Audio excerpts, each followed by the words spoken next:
Hello my creative friends, it's time to take another art break and I'm showing you my second in the series of my baby farm animal series. Last week was a little calf, this week is the little piglets, and next up will be a colt that we'll be doing next. Now for this series I'm using 3 different types of watercolor paper. I'm going to be showing you some paintings on 2 different student grade papers and then a professional 100% cotton looking paper. I believe that sometimes when you're struggling a little bit with getting your watercolor blends and you're wondering why, sometimes it's your paper, and I'm going to show you some different effects that you could get with different papers. I'm also going to be breaking down some of the shapes to show you how you could draw these little baby animals if you would like to try. Now I do have a sketchbook membership. That's where I have all of the line drawings for any of the paintings I do on my channel. I know not everyone likes to draw, or perhaps you would like to draw, and tracing elements helps build muscle memory, and you can create a drawing pattern and a skill yourself. I'm also going to be showing you the watercolor steps, walking you through that step by step. So let's get started, and I can't wait to show you how you can create these little piglets yourself. Start out with talking a little bit about watercolor paper. In today's painting, I'm going to be showing you the Arches watercolor paper. It's still 140 pound. This is cold press, meaning that it's going to have a bumpy surface on it. It is 100% cotton. That's what's different about this particular paper versus the student brand I'm using.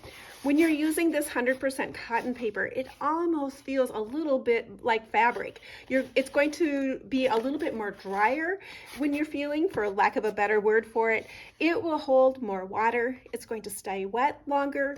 It will cause your blending of your colors to be a little bit more smooth. You won't end up with as many dry lines. This is considered a professional paper. The one nice thing about this size, if you get the 10 by 14 and you like doing 5 by 7s, you can easily get 4 drawings out of this. So that's what the professional grade paper is. Canson watercolor paper, that is the paper I use most often. It is got a cellulose inside of there, so it's going to absorb water differently. It's not going to have as good of blending properties as what a better paper will, with a lower content, with a higher content of cotton. The better blends you're going to get. This one here is kind of a lighter color, but you can kind of see how my blending lines are a little bit harsher, my line work here. You can still work with this. This is a Canson paper. It's a lot smoother. There's not as much texture on here. If you like doing mixed media work, like adding colored pencil, I like using a smoother paper. It just does better. You could also get a hot pressed paper if you want it to be completely smooth. The other paper I'm using is the Bockingford paper. It's 140 pound watercolor paper. It's still considered a student grade paper, but it's got little different properties in it. This is the one I did the last week for the little cow, and you can see how my color blends are a little bit softer. I didn't have to work my lines as much to get those softer blends. So those are some of the things that you can get with the different watercolor papers. Well, let's go ahead and we'll start with the drawing step. Let's do a cute little pig. I'm going to put the head at just a slight angle, like that. And then there's an arch at the top. I'm going to drop down right away and kind of make his fat little chubby cheeks. So to get that baby face, usually you got a bigger cheeks on them, so you're going to come in, then go out like so. Then at the nose part here, the pig is going to have a fairly big snout, so it's going to be arching up. Then it's going to come around, and then it's got kind of this kidney bean shape to it, like that.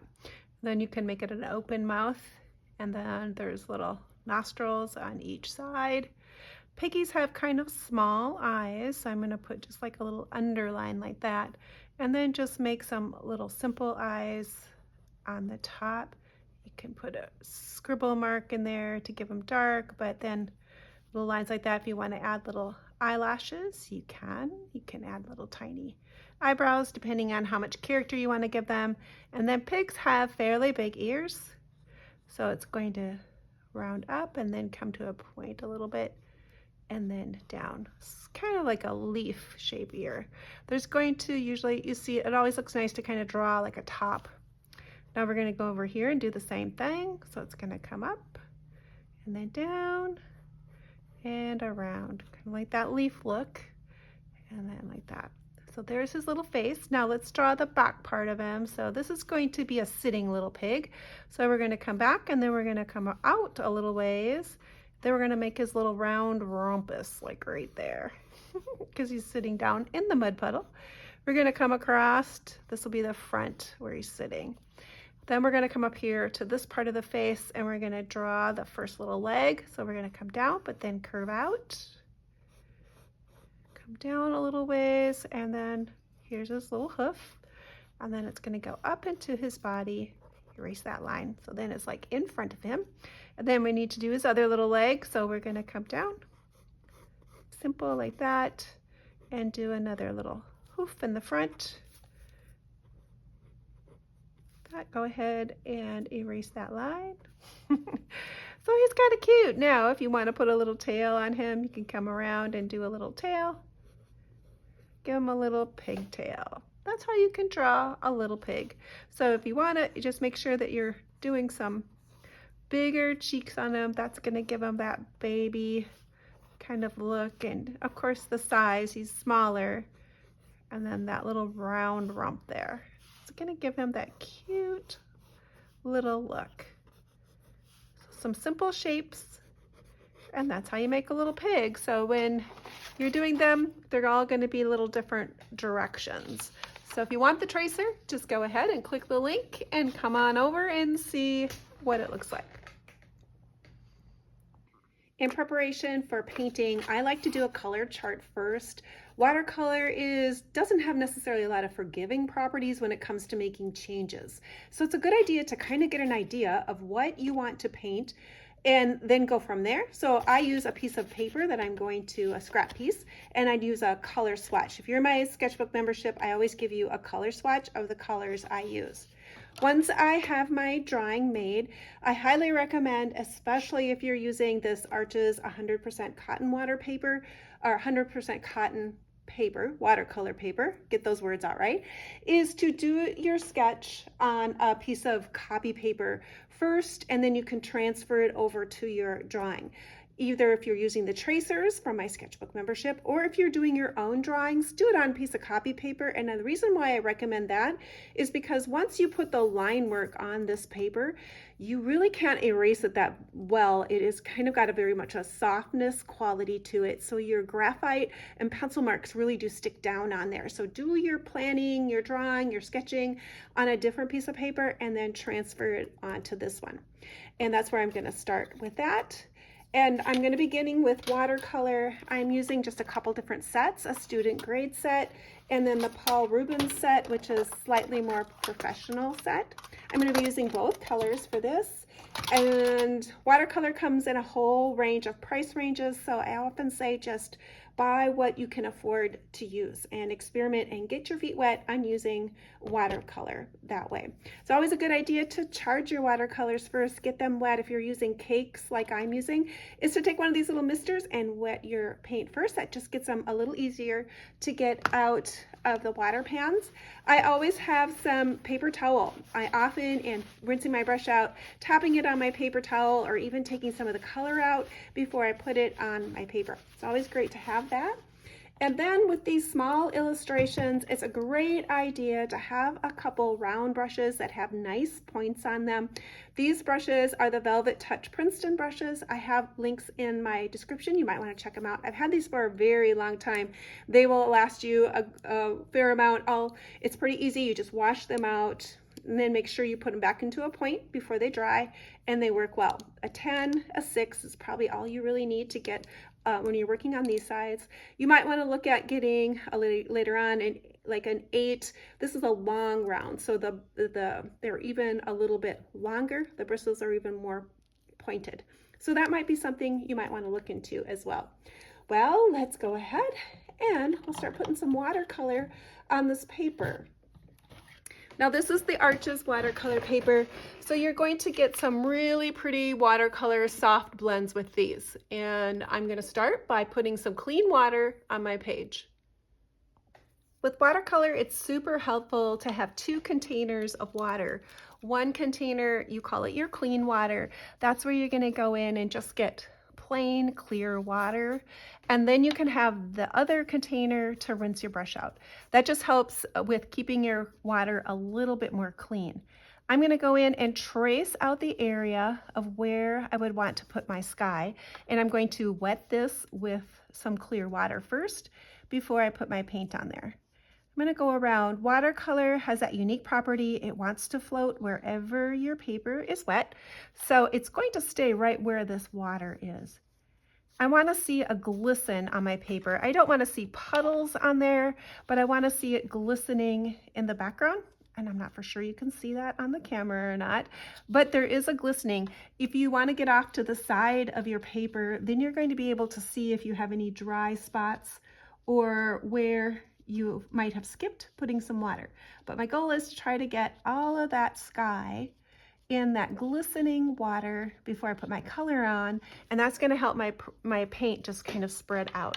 Now I'm choosing 2 different colors of blue. I'm going to be sticking in this kind of a sky blue and then a little bit of that purpley blue, and I might just use whatever I have here too with these. It's not whatever. I often do that when I'm doing these paintings, is mix in a spot that I already have something on. Now with your skies, you're going to be darker at the top and then get lighter at the bottom. This one has a unique thing for my painting as well. I'm going to have the sunshine. I'm going to have some rays up here. And knowing that, I want to keep my blue fairly light around that sun area because I don't want my colors to intermix. My blue and my yellow will make green if I get it too much blue there and then that area, and I really don't want that. I'm okay with going over my weather vane. I'm just going to ink that in using some ink. Now I have it fairly light at the top. I'm going to pick up just a little bit of the more purplish blue, and I'm going to stick that right at the top here, maybe streak some of it in like that. And I think that's going to work out well. I've got enough water down there. Now I'm going to be making some clouds, and one of the papers I like to use to make clouds is a tissue or a bathroom tissue. You can kind of wrinkle it up. You get some nice little creases in there, and then just hold it a little loosely, and then you can tap in here, and it makes the prettiest clouds by tapping it in there. You don't want to go too much. It's a little tempting to keep on tapping, but that should be a fair amount of clouds in the sky. Now I have my sky pretty much done. I think I won't even probably do anything more to that of the blues or anything. I'm going to bump down and choose an area that I won't touch my blue sky because again, those colors want to travel wherever the paper is wet. So I'm going to come down and work a little bit on the mud where my pigs are sitting. I'm going to first do that with clear water as well. I'm going to try to do this so that it looks like the pigs are sitting down inside of the mud. Now I do have this little flower that is going to be purple because I'm putting some purple up here in my barn. These are kind of just a little fun flower, but it's going up. And I'm going to try to paint around that area to try not to get the purple in there, or not the brown from the mud, because the paint is very translucent and it does really affect what goes on the top. So I want to try to be able to put some of that purple in there, and in order to do that, I'm going to need white paper underneath there to really get that purple to pop. So I'm going to negative water paint around my pigs, around anything that goes up in there to try to keep my mud inside around those areas. So for my mud, I'm basically just picking up a couple different shades of brown, a red brown, a dark brown, and I'm going to just tap that in. And because this is a 100% cotton paper, I should get a nice little blend where my colors are going to just kind of mix and do it on their own. I'm not going to have to do a lot of work. I'm going to tap this color in, but then I'm going to go into another shade of brown and tap that in there. So I'm trying to leave a little space for that purple flower if I can. I'm going to choose a darker brown. These are mixed fairly light, probably in that tea consistency, no more than coffee is where I'm starting. Now I'm tapping this next to my little pigs. I'm looking to kind of create a little bit of a shadow.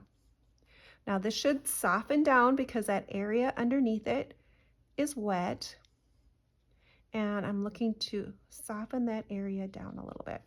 Okay, and I can pick up another shade a little bit more, another brown. Maybe this one's going to be tinted a little bit darker. Let's try a few dark spots here and there. And you can see how that color, when it hits, it's just kind of dispersing throughout.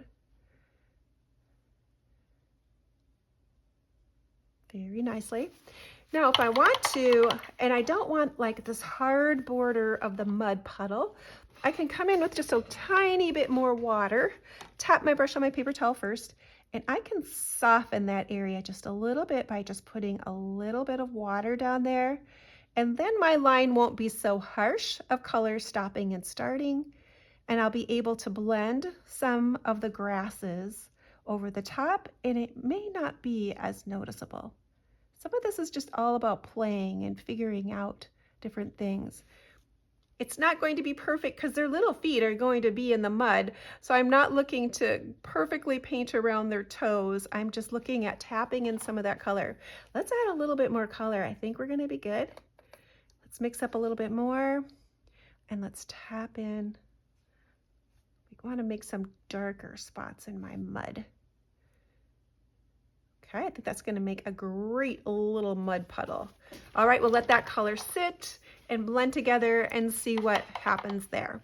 Now, since I'm working in this brown, let's come up and work on the field a little bit more. So I'm going to do the same thing. I'm going to want to be able to put green rows in between here. I'm not going to try to do that with a colored pencil. This paper, because it has so many more bumps in it, it doesn't take the colored pencil as nicely as some of the smoother papers like the Canson. That takes a beautiful color pencil line. This paper also comes, it's called, this one is cold pressed, but you can get a hot pressed paper, and that means it's going to be smooth, but you're going to get the same qualities as the paper. It's just not going to have these bumps, and it's going to be very smooth. I've never used one before, but I'm thinking I would like to try because I do really enjoy doing those more mixed media looks, and it really does help to have that smooth paper. Now I have water on there, and I'm going to be tapping a little bit of it here. So my darkest spots will be here at this towards me, and then it's going to be lighter as the field is going away from me. So I'm going to be tapping in the dirt and then just kind of keeping it in that space. I'm going to try to leave a little bit of space in between my rows, so then I have places to pop in a little bit of green where the plants are coming up. So that's my goal. I may not get that all done. I'm going to speed this up a little bit while you're watching, and I'll be back as soon as I finish. For the fields, I also too wanted to point out when you're drawing them, if you keep in mind that the field rows, especially if you draw them at an angle, they're going to be wider towards the front, and then they're going to taper off and be a little bit narrower. If you do it that way, you're going to have more of a sense of that the hills are going away from you. But it's basically just tapping in some different shades of the brown and then trying to leave a little bit of white paper. So if you want to add green on top of it, it'll look more green. If you end up having to add the green just strictly on the brown, it'll have a very flat feeling. So if you want little bright pops of green, it's important to have some of that white paper showing underneath there. I'm going to move to the background just a tiny bit more and add in a few layers of the green. I'm laying in my lightest shades of green, and in keeping in mind that my watercolor is going to dry lighter, but these will be my lightest shades of green because they're farther away. And as my green and my foreground comes forward, those shades will be darker and more details. These are just really kind of subtle washes in the background, but it really can add a lot of interest to your paintings. I'm going to also start working on the cattails, and I definitely want to make sure that they're a different shade than the dirt colors that I'm using. So I'm using more of a burnt sienna color on my cattails, and I may need a couple layers on those, especially the ones in the foreground, to make them pop away from all of the rest of the muddy colors of the mud puddles and the field colors. On this barn, I was going to be making the roof line more of a brown rusty color. I'm starting with my colors fairly light. They're probably about coffee consistency, brushing on a layer of the brown, and then coming in with just a little bit thicker color of a little bit more pigment and brushing in more of a shadow line. But while my paint is still wet, I'm going to tap in just the slightest bit of that more rusty color and let my colors kind of sit and mix on their own. Again, this is a brown color that will fade quite a lot when it dries. So what it looks like now when it's wet won't look that same way when it's dry. I gave my painting a dry with my dryer, and then I checked my colors because I knew those browns and greens were going to fade. So now I'm going to work on adding those additional layers of color. There was a little stripe of green in that background, and I wanted to add just a different shade of green back there to give that hill line just even a little bit more interest. So I mixed up a little bit more blue green with a little bit of that earth green and made my own color to be able to stroke that in the background. And then I'm bringing that color down in the foreground areas, painting around my little pigs and bringing that green in. But I'm going to stop at that narrow edge right there because I want to be able to work a little bit on the flowers without the green being there. So I'm going to stop, do my flower area, and then continue on with the green process. One of the reasons why I wanted to have purple flowers in the foreground is because I wanted to add just a little tiny taps of purple in that barn quilt painting on the barn, and that's going to bring your eye to the back and to the foreground, and it's going to bring that color all the way through my painting. For this barn, I wanted it to be more of a strong pop of red, so I'm going over the white paper with my red paint right away. On the other painting, what I did with the calf, I made a bit more of a rusty brown color, so I started with a rust color. But this one, I want it to be a bright shade of red, so I'm going directly over my white paper with an orangey red. It's going to take a couple layers because this red is going to fade as it dries. Up next is to paint the sunshine, and to help me keep that color inside of that sunshine shape, I'm going to be painting my watercolor on top of the dry paper. When I did the sky, I wanted my colors to mix and blend and to flow together, and that's why I used the water first, but this time I want that color to stay right inside of the shape, so I'm going directly on dry paper and then adding my watercolor in that shape. This is also the time I'm checking my browns. Hopefully you can see how much they faded, and I've needed to add that next layer. So much of watercolor is checking your layers as they dry and adding the next layer. So even on these flowers, I'm going to be adding the next darker layer. I'm coming up to my barn and adding another layer of red, and I'll be coming into that sunshine once it dries and adding another layer there as well. And since my flowers are dry, I can go ahead and add the greens around those flowers in the front as well. Well, I've got to this stage and I apologize. I lost some footage. My phone was full, I guess. But anyway, the things I was doing, basically applying the little piglet colors, I was using a light peach, a pink, and a little darker pink, and mixing a little bit with my brown too. This little piggy, because he's back a little bit farther, these ones are off runner, in the front, his body is going to be a little darker. So I need to make sure I'm adding a little bit more shadow on this little pig. I also added a little darker shadow around the nose just to kind of make that pop. Underneath their necks to add a little bit of shadow. So let's continue on and we'll do the next parts. I am not going to paint their eyes. I'm going to be filling that in using a micron pen, and same with some of the little details on their face. So I'm not going to bother about putting that in there. I'll add those details. I think I'm going to start by putting another layer on my barn. I'm almost there. This one's mixed to about cream consistency, a little bit darker. So let's add another layer. The red of the barn is popping nice and bright, and that's exactly what I wanted. When I'm moving down to the foreground, I'm going to be adding just a little bit more rust to the cattails in the front, and then I switched up my green to be a little bit darker, added a slight bit of blue into it, just to make it different than what my background greens are. I'm going to paint around my flowers and then add the greens to the cattails and just little flicks of paint to represent other additional grasses. Now these little piggies need some pink cheeks, so I'm going to come back in and choose a bright pink here. My pigs are mostly dry. I'm going to come in and choose some bright pink. Put it off to the side here. And what I'm going to do is come to the outside of their cheeks. If you followed along with me, you know how I love to make little cheery cheeks. So I have a stripe of it on each side. I'm going to rinse my brush out, clear water, then come in and I'm going to tickle this edge here with some clean water and disperse that paint out towards its nose. And that's just going to give that little pig those really pretty little blushed cheeks. Okay, I think that looks good. Let's do all the rest of them that way too.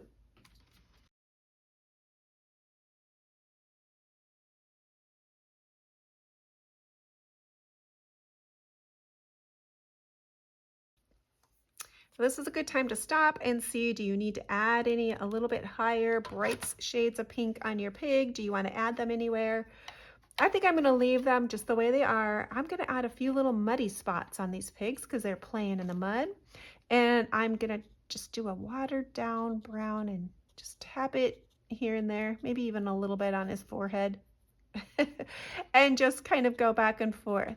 And I'm wanting them to look like mud and not necessarily spots on the pig, so I might have to do a couple layers of this and see how it looks as it dries. But I'm definitely going to be just tapping irregular little spots of mud. You might want to bring up your mud on their feet too if you feel like it's not covering up a little bit more of it on their feet.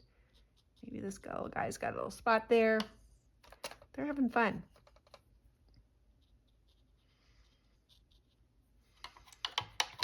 Okay, let's let that dry. Let's work a little bit on these daisies, and I think I'm going to leave them mostly white, and I'm going to be putting in a little bit of shadow in them using this color called Payne's Gray. It's kind of just a really pretty shade of navy almost with a little bit of gray in it. I'm going to be watering it down fairly light, and I'm going to be adding a shadow into my flowers with white. You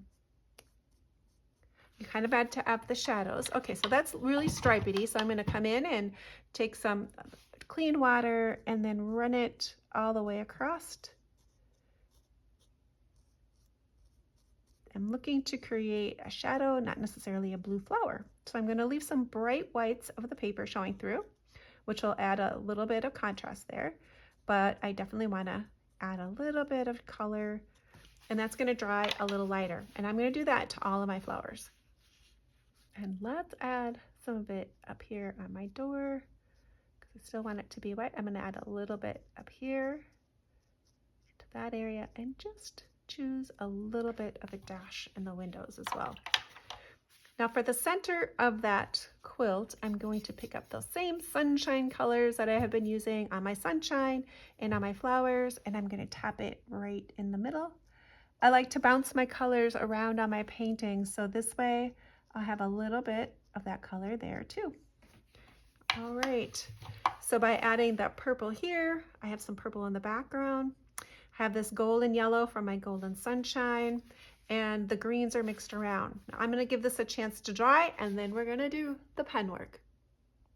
I let my painting dry, but I want to show you how you can lift paint too, and I think I'm going to try to lift a bright spot in each of the rays using just clear water, a little bit of a damp brush, and I'm pushing that color and lifting it as I'm going because I wanted it to have just a little bit different. It was looking kind of flat, the rays were, so this is an option I could try and see if I could do that. That's what you can do on any of your paintings. If you decide you want to try to make a change after you lay your colors down, you can lift up some color. And I like that just a little bit better. I've got a little bit more difference in the rays. I like that look of that. And I think that's going to be fine. Now this one, I am not going to be using colored pencil on it. I'm going to be sticking to my micron pens. With this particular paper, because of the more rough characteristics of this paper, I find that I have to use a 0.3. Often when I'm using pen work, I'm down to about a 0.1 nib, but this one, because of the bumps, I feel like I need a little bit bigger pen. Now I'm going to still do just a tiny bit of work. Now micron pens do have like almost a flat edge, and then it's got a round, so you can go off to the side and even get a skinnier look. And I'm going to be doing just a little bit here and there, not everywhere. My paper still might be a little wet, and perhaps I should stop and dry it. I'm going to do that. I'm going to stop and give it more time to dry, and then I'm going to come back. Right now it's kind of digging in to my paper, and I don't really like that look. So let's give it another chance to dry, and I'll be right back. Okay, I'll give it a little bit more time to dry, and I think hopefully that will be better. Now I said I was going to be doing the black of the eyes using my micron pen. One of the reasons I chose to do that is because I wanted the eyes to be fairly dark. And if I go in with my watercolor, because these are so small, I end up with a really dense amount of watercolor in one area. And what happens if I touch that just a tiny bit with water or whatever I need to change, it picks up that black and it reactivates, and then I end up with a little bit more of a mess. So if I do it this way, I have a little bit more control, and that's why I like doing that. Yep, that works a little better as far as using the pen. In all honesty, doing the pen work with the micron pens and especially colored pencils, I really don't care for it on this particular paper because of its texture as much as I do on a smoother paper. But I knew I wasn't going to be doing that much. I knew I needed to do the eyes, and I wanted to do just a tiny bit of line work here and there to bring my picture together. And it does make a difference. I think those little characters, or maybe put some little eyebrows, just the slightest bit. But I still wanted kind of more of a watercolor feel, so I didn't want to add a ton of line work on my painting. Nope, he's got to have a little nose, a little pen on his nose, so that kind of blends in too. Okay, I'm going to fast forward this a little bit as you watch, and then the end I'll come back and I'll show you what it looks like. I have found that using the micron pen on this stage is the perfect pen to do this because it's a permanent ink, but it has to be dry before it becomes permanent. So if you need to add additional layers of watercolor or any other water types of material on top, you just want to make sure your micron pen is completely dry before you add those next layers.